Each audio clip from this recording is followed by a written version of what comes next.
जय Hind and hello guys, स्वागत है आपका आपके अपने YouTube चैनल ज्ञानदेही होस्ट में। और इस वीडियो में मैं आपको बताने वाला हूं CPCB यानी कि सेंट्रल पोल्यूशन कंट्रोल बोर्ड भर्ती 2025 अप्लाइंग ऑनलाइन प्रोसेस के बारे में कि कैसे आपको इस भर्ती का फॉर्म फिलअप करना है। गाइस, इस वीडियो के अंदर आपको रजिस्ट्रेशन से लेकर प्रिंट तक स्टेप बाय स्टेप पूरी जानकारी दी जाएगी, जिससे कि आप इस फॉर्म को बिना किसी मिस्टेक के भर पाएंगे। तो चलिए शुरू करते हैं। गाइस, अगर आपने अभी तक वीडियो को लाइक शेयर नहीं क्या कर दीजिए, चैनल के ऊपर नए हैं तो चैनल को सब्सक्राइब करके बेल आइकन ऑन कर लेना। फिर जो लिंक मैंने आपको इस वीडियो के डिस्क्रिप्शन में दिया है आप ओपन करेंगे। ओपन करने के बाद आपको जानने को मिलेगा कि इसमें 69 वैकेंसी निकाली गई है। फॉर्म आप लोग 28 अप्रैल 2025 तक भर पाएंगे, यानी कि आपके पास काफ़ी कम समय है फॉर्म को भरने के लिए। तो जितना जल्दी हो सके फॉर्म को भर लेना है, क्योंकि लास्ट डेट मुझे नहीं लगता कि आगे बढ़ेगी। और गाइज, आप यहाँ पर ये देख लीजिए कि कौन सी पोस्ट के लिए कितनी वैकेंसी निकाली गई है। इसमें काफ़ी सारी पोस्ट है और फिर कौन सी पोस्ट पर अप्लाई करने के लिए क्या क्वालिफिकेशन चाहिए उसकी इन्फॉर्मेशन भी आपको यहाँ पर दी गई है। इसमें 10वीं और 12वीं वाले कैंडिडेट तो अप्लाई करेंगे ही, साथ ही साथ अगर आपके पास हायर क्वालिफिकेशन है जैसे कि डिग्री या डिप्लोमा, तो भी आपके लिए यहाँ पर उस क्वालिफिकेशन की पोस्ट निकाली गई है। और अगर बात करें 10वीं कौन सी पोस्ट पर अप्लाई कर सकते हैं, तो MTS की पोस्ट पर 10वीं पास कैंडिडेट अप्लाई कर सकते हैं। फील्ड अटेंडेंट की पोस्ट पर सिंपल 10वीं से आप अप्लाई कर सकते हैं। LDC की पोस्ट पर 12वीं से अप्लाई कर सकते हैं। जूनियर लैबोरेटरी असिस्टेंट की पोस्ट पर 12वीं से अप्लाई कर सकते हैं। तो ये जो पोस्ट है इन पर 12वीं पास कैंडिडेट अप्लाई कर पाएंगे। ये जानने के बाद जानने को मिलेगा कि कौन सी पोस्ट पर क्या सैलरी आपको मिलेगी। फिर अपर एज लिमिट कौन सी पोस्ट पर कितनी रखी गई है वो आप चेक कर सकते हैं। फीस की इन्फॉर्मेशन आपको यहाँ पर दी गई है। इसके बाद सिलेक्शन प्रोसेस आप यहाँ पर देख सकते हैं। और उसके बाद ये सभी इन्फॉर्मेशन चेक करने के बाद अगर आपको लगता है कि आप इसमें अप्लाई करने के लिए एलिजिबल है और आपका इंटरेस्ट है फॉर्म को फिल करने का, तो आप इंपॉर्टेंट लिंक के सेक्शन से अप्लाइंग ऑनलाइन लिंक ओपन करेंगे। अब आपके सामने यहाँ पर कुछ ऐसा इंटरफेस आएगा जैसे कि आप वीडियो में देख सकते हैं। यहाँ पर आ जाने के बाद में आप क्लिक या टू रजिस्टर इसके ऊपर क्लिक करेंगे एंड देन आपके सामने ये इंटरफेस आएगा। तो सबसे पहले आपको यहाँ पर आपका नाम एंटर करना है। ये नाम आप आपका 10th के सर्टिफिकेट के अकॉर्डिंग फिल करेंगे। इसके बाद गाइज आपको यहाँ पर आपकी डेट ऑफ बर्थ सेलेक्ट कर लेनी है। पहले आपका जो भी ईयर है वो आपको सिलेक्ट कर लेना है। उसके बाद में यहाँ से आपका मंथ और फिर डे, तो आपका डेट ऑफ बर्थ आ जाएगा। फिर आप आपका मोबाइल नंबर डालेंगे, ईमेल एड्रेस डालेंगे। ईमेल एड्रेस को दोबारा डाल करके वेरीफाई करेंगे। एक पासवर्ड बनाएंगे। पासवर्ड आपका कैसा उसका एग्जांपल आप देख लीजिए। पासवर्ड के अंदर इंग्लिश का कैपिटल लेटर, स्मॉल लेटर, एक स्पेशल कैरेक्टर और साथ ही डिजिट, कुछ इस तरह का पासवर्ड आप बनाएंगे और उसको यहाँ पर डाल करके आप दोबारा से वेरीफाई भी कर देंगे। यानी कि पहले आपको पासवर्ड में उसको डालना है और दोबारा डाल करके वेरीफाई करना है। फिर आप आई एम नॉट रोबोट के ऊपर क्लिक करेंगे और सभी जानकारी चेक करते हुए सबमिट के ऊपर क्लिक करेंगे। अब गाइज आप यहाँ पर देखेंगे यूजर रजिस्टर्ड सक्सेसफुली, यानी कि आपका रजिस्ट्रेशन हो चुका है और आपको यहाँ पर रजिस्ट्रेशन ID मिल चुकी है। ये आपको नोट कर लेनी है या इसका स्क्रीनशॉट ले लेना है। इसके बाद आप क्लिक हियर टू लॉगिन इसके ऊपर क्लिक करेंगे और जो अभी आपको यूजर ID मिली है वो आपको यहाँ पर यूज करनी है। पहले आप देख सकते हैं एंटर योर ईमेल ID, आपको आपकी ईमेल ID डालनी है जो कि अभी आपने रजिस्टर की है। फिर जो पासवर्ड आपने बनाया वो आप यहाँ पर डालेंगे और आई एम नॉट रोबोट इसके ऊपर क्लिक करेंगे। और इसके बाद गाइज फिर आप लॉगिन के ऊपर क्लिक कीजिएगा। अब गाइज आपके सामने यहाँ पर डैशबोर्ड आ जाएगा। डैशबोर्ड पर आने के बाद में आप आपका जो फॉर्म है वो कंप्लीट फिल करेंगे। आप यहाँ से इसका जो एडवर्टाइजमेंट अगर वो व्यू करना चाहे तो वो भी कर सकते हैं। उसके बाद आप एप्लीकेशन फॉर्म इसके ऊपर क्लिक कीजिए और यहाँ पर जो आपकी अन्य इन्फॉर्मेशन है वो आप भरेंगे, जैसे कि फादर, गार्जियन, हस्बैंड नेम, शादी हो चुकी है तो पति का नाम, नहीं तो आप यहाँ पर आपके पिता का नाम या फिर जो आपके गार्जियन है उनका नाम आपको देना है। फिर आपको आपकी माताजी का नाम एंटर करना है। उसके बाद आपको आपका जेंडर सेलेक्ट कर लेना है। कास्ट कैटेगरी आपकी कौन सी है, general, OBC, SC, ST, general, EWS, तो जो भी है वो आप सेलेक्ट कर लीजिएगा। अगर आपकी कैटेगरी OBC NCL है, SC ST है, तो फिर आपको यहाँ पर कास्ट सर्टिफिकेट की जानकारी भी देनी है। जनरल को ये जानकारी नहीं देनी पड़ती पर SC ST OBC को देनी पड़ती है, जिसमें कि आप यहाँ पर सर्टिफिकेट नंबर देंगे, कब आपका सर्टिफिकेट इशू हुआ है वो आपको मंथ और डे और फिर जो आपका ईयर है वो भी आपको यहाँ पर एंटर कर देना है। आपको इस तरह से इन्फॉर्मेशन देनी होगी, मैंने डेमो के लिए फिल करके आपको दिखाई है।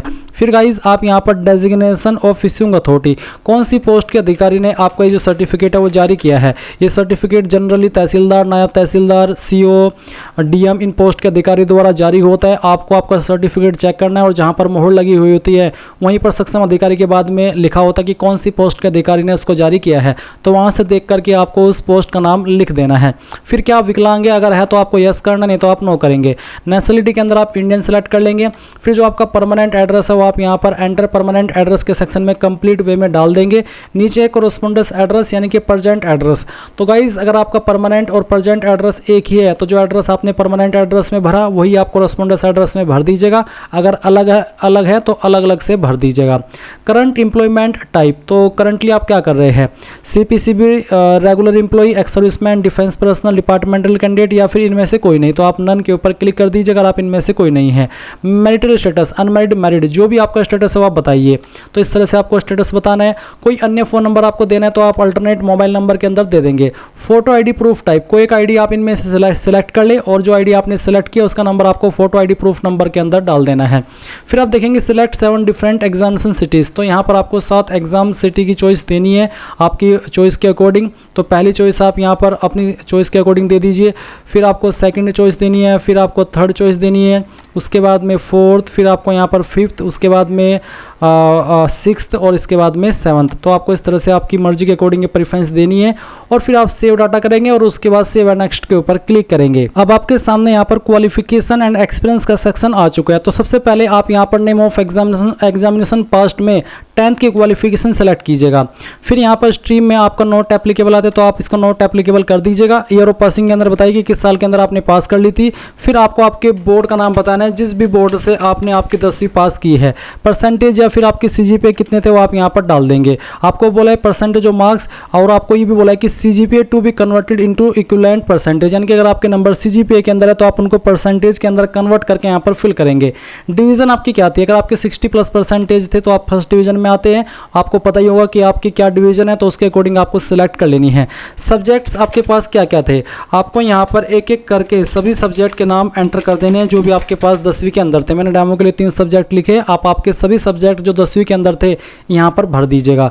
फिर आपको सेम वे में अगर आपने 12वीं किया तो 12वीं की जानकारी भरेंगे। इसमें आपको आपका स्ट्रीम बताना है कि इनमें से कौन सा है, फिर आपको बताना है कि किस साल के अंदर पास कर ली थी। फिर आपको आपके बोर्ड का नाम बताना है, परसेंटेज आपकी कितनी थी वो डाल देनी है, डिवीज़न क्या थी, सब्जेक्ट आपके क्या क्या थे 12वीं के अंदर वो आप बता देंगे। उसके बाद में यहाँ पर अगर आपके पास बैचलर डिग्री है तो वो सेलेक्ट कर लेंगे, डिप्लोमा है तो डिप्लोमा, सर्टिफिकेट ITI का है तो आप वो सेलेक्ट कर लेंगे। तो जो भी आपके पास अन्य क्वालिफिकेशन है वो आप यहाँ पर सेलेक्ट करेंगे। फिर उसका स्ट्रीम अगर आपकी क्वालिफिकेशन पर एप्लीकेबल है तो वो बता देंगे, नहीं तो आप नॉट एप्लीकेबल भी क्लिक कर सकते हैं।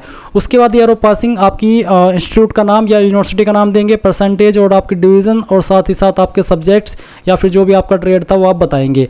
और जैसे कि मैं यहाँ पर ऐसी पोस्ट पर अप्लाई कर रहा हूँ जिस पर 12वीं मांगी है तो मैं यहाँ पर सिर्फ 10वीं 12वीं की इन्फॉर्मेशन भर रहा हूँ। फिर आती है एक्सपीरियंस डिटेल, तो अगर आपके पास एक्सपीरियंस है और आप देना चाहते हैं तो आप नेम ऑफ द एम्प्लॉयर के अंदर उस कंपनी का नाम देंगे या फिर उस बंदे का नाम जहाँ पर आपने काम किया है, डेजिग्नेशन के अंदर उस पोस्ट का नाम जिस पोस्ट पर रह करके काम किया है, पे लेवल क्या पे लेवल आपको मिलता था वो आप बताएंगे, total period of service in month, महीने के अंदर आपने कितनी सेवा की थी, 10 महीने 12 महीने 24 महीने वो आपको बताना है। नेचर ऑफ ड्यूटीज़ किस तरह का आप काम करते थे उसके बारे में थोड़ा सा शॉर्ट में आपको बताना है। रीज़न ऑफ लिविंग क्यों आपने जॉब छोड़ी उसका कोई भी छोटा मोटा रीज़न आप दे सकते हैं। फिर नीचे आएगा सिलेक्ट ऑल योर एक्सपीरियंस, तो अगर आपके पास 5 ईयर एक्सपीरियंस है जो कि इस पोस्ट पर मांगा है तो आप यहाँ पर उसके सामने यस कर देंगे। अगर आपके पास इनमें से कोई भी एक्सपीरियंस नहीं है इन पोस्ट पर अप्लाई करने के लिए तो आप नो कर दीजिएगा। फिर आप सेव डाटा करेंगे, इन्फॉर्मेशन आपकी सेव हो जाएगी और उसके बाद सेव एंड नेक्स्ट इसके ऊपर क्लिक करेंगे। अब गाइज आपके सामने यहाँ पर अपलोड फोटोग्राफ एंड सिग्नेचर का ऑप्शन आ चुका है। तो आपका फोटो का फॉर्मेट JPG का होना चाहिए, साइज 10 से 50 KB के बीच में। तो चूज फाइल के ऊपर क्लिक करें, जहाँ पर भी आपकी फोटो फाइल है वो आपको सिलेक्ट कर लेनी है और उसके बाद में आप यहाँ पर इसको ओपन करेंगे, जैसे कि मैं यहाँ पर आपको दिखाता हूँ ओपन करके। और फिर आपको अपलोड फोटो इसके ऊपर क्लिक करना है और आप देखेंगे फोटोग्राफ अपलोडेड सक्सेसफुली। अब आपको सिग्नेचर अपलोड करना है, इसका साइज 10 से 50 KB के बीच में ही रखा है। तो जहाँ पर सिग्नेचर की फाइल है सिलेक्ट कीजिए, ओपन कीजिए, अपलोड सिग्नेचर के ऊपर क्लिक कीजिए और आप देखेंगे यहाँ पर आपका सिग्नेचर भी अपलोड हो चुका है। आपको बोला है click to lock the image after uploading the images, यानी कि जब आपको लगे कि हाँ दोनों चीज़ें सही है अच्छे से आ रही है तो आप क्लिक टू लॉक इसके ऊपर क्लिक करके इन दोनों को लॉक कर देंगे। अब आप यहाँ पर नेक्स्ट के ऊपर क्लिक करेंगे। इसके बाद सिलेक्ट पोस्ट नेम, किस पोस्ट पर आप अप्लाई कर रहे हो वो पोस्ट आपको यहाँ पर सिलेक्ट कर लेनी है। तो जिसके लिए भी आप अप्लाई कर रहे हैं वो आपको सिलेक्ट कर लेनी है इस तरह से। और फिर आप यहाँ पर चेक एलिजिबिलिटीज़ के ऊपर क्लिक करेंगे तो आपको जानने को मिलेगा कि इस पर अप्लाई करने के लिए क्या क्वालिफिकेशन क्वालिफिकेशन चाहिए। चेक एलिजिबिलिटी के ऊपर क्लिक करने के बाद में यहाँ पर आपको देखने को मिलेगा कि आप उस पर अप्लाई करने के लिए एलिजिबल है या फिर नहीं है। तो जैसे कि यहाँ पर मैंने एज क्राइटेरिया पास्ट और एजुकेशनल क्वालिफिकेशन क्राइटेरिया भी पास है, तो मैं यानी कि इस पोस्ट पर अप्लाई करने के लिए एलिजिबल हूँ, जो कि मैंने सेलेक्ट की। और उसके बाद जैसे ही आप एलिजिबल पाए जाए तो आप यहाँ पर नेक्स्ट के ऊपर क्लिक कर देंगे। उसके बाद डिक्लेरेशन के ऊपर टिक करेंगे, आई एक्सेप्ट के ऊपर क्लिक करेंगे और आप देखेंगे कि आपका जो अप्लाई है वो यहाँ पर हो चुका है। आप देख सकते हैं सिलेक्ट पोस्ट नेम, तो इसमें आपको अगेन अपनी पोस्ट सिलेक्ट कर लेनी है, फिर अप्लाई के ऊपर क्लिक करना है और इसके बाद में आप देखेंगे कि आपकी पोस्ट यहाँ पर आ चुकी है। और फिर गाइज आपको यहाँ पर नेक्स्ट के ऊपर क्लिक करना है। अब आपको पे फीस इसके ऊपर क्लिक करना है, आपको पेमेंट के पेज पर ट्रांसफर किया जाएगा। आप आपकी application fees card, net banking, UPI यानी कि इनमें से किसी भी माध्यम का इस्तेमाल करके जमा कर पाएंगे। जैसे आप अपनी फीस जमा कर देंगे और आपकी फीस सबमिट हो जाएगी तो ही आप अपने फॉर्म का फाइनल प्रिंट आउट ले पाएंगे। तो इस प्रकार से गाइज आप लोग CPCB various post online form 2025 को भर पाएंगे। आई होप ये प्रोसेस आपको पसंद आया होगा। So thanks for watching. जय हिंद।